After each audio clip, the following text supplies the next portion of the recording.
قسمت 4. طلوع احساسات. سلام به همه دوستای خوبمون توی کسیبا. من سارینا و امروز با قسمت 4 از داستان عاشقانه شب‌های روشن در خدمتتونیم که نفستون رو تو سینه حبس میکنن. بیشک ما اینجا در کسیبا شاهد تولد عشقی هستیم که هم زیباست هم ترسناک. امروز با هم عمق وجود این دوتا شخصیت رو بیشتر میشکافیم.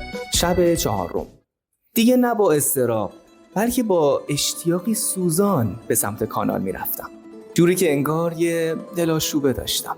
ماه هم کامل شده بود و نور نقره‌ایش روی آبها میرقصید. از دور دیدمش که مثل یه فرشته‌ای توی نور ماه ایستاده بود.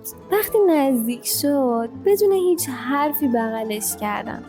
گفتم تمام روز منتظرت بودم و تک تک دقیقه ها رو تا همین لحظه داشتم میشمردم. انگار بدون تو زمان نمیگذره. بوی عطرش رو نفس میکشیدم. گفتم منم مثل تو از صبح منتظر این دیدار بودم. زندگیم رنگ دیگه‌ای گرفته از وقتی تو رو دیدم.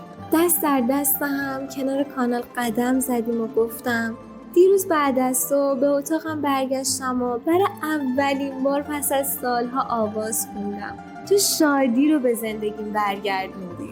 احساس غرور عجیبی کردم، اما در عمق وجودم میدونستم که این شادی شکننده است. گفتم من فقط آینه‌ای بودم که زیبایی درونت رو نشونت داد. ایستادم و به چشماش خیره شدم. گفتم نه، تو بیشتر از یه آینه‌ای. تو همون کسی هستی که همیشه منتظرش بودم. و تو اون لحظه زیر نور ماه اولین بوسمون رو به اشتراک گذاشتیم. بوسه‌ای که انگار دنیا رو برای چند لحظه نگه داشت. پس از بوسه سرم رو روی سینه‌اش گذاشتم و گریه کردم. گفتم میترسم این شادی زیاد دووم نیاره. دستامو به دورش حلقه کردم و گفتم من قول میدم همیشه کنارت باشم. ما میتونیم با هم یه دنیای جدیدی رو بسازیم. گفتم اما اون مرد، اونی که رفته، اگه برگرده چی؟ من بهش قول دادم.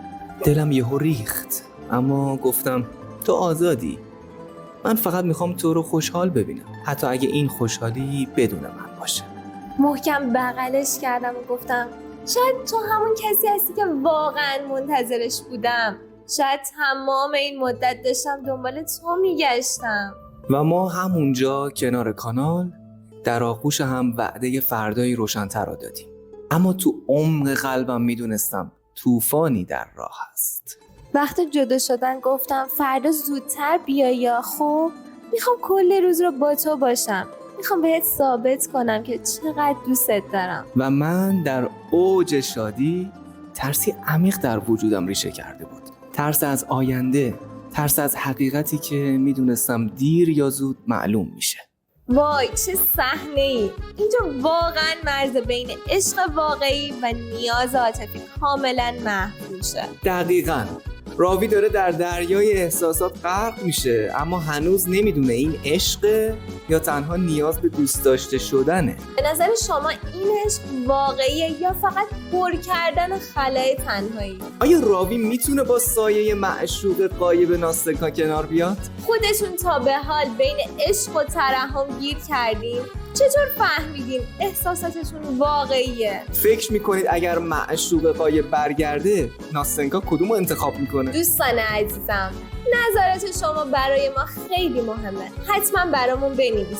برای شنیدن ادامه این داستان احساسی در قسمت بعدی کسیبا حتما همراهمون باشید. یادتون نره کانال رو عضو شین و ما رو به دوستاتون معرفی کنید.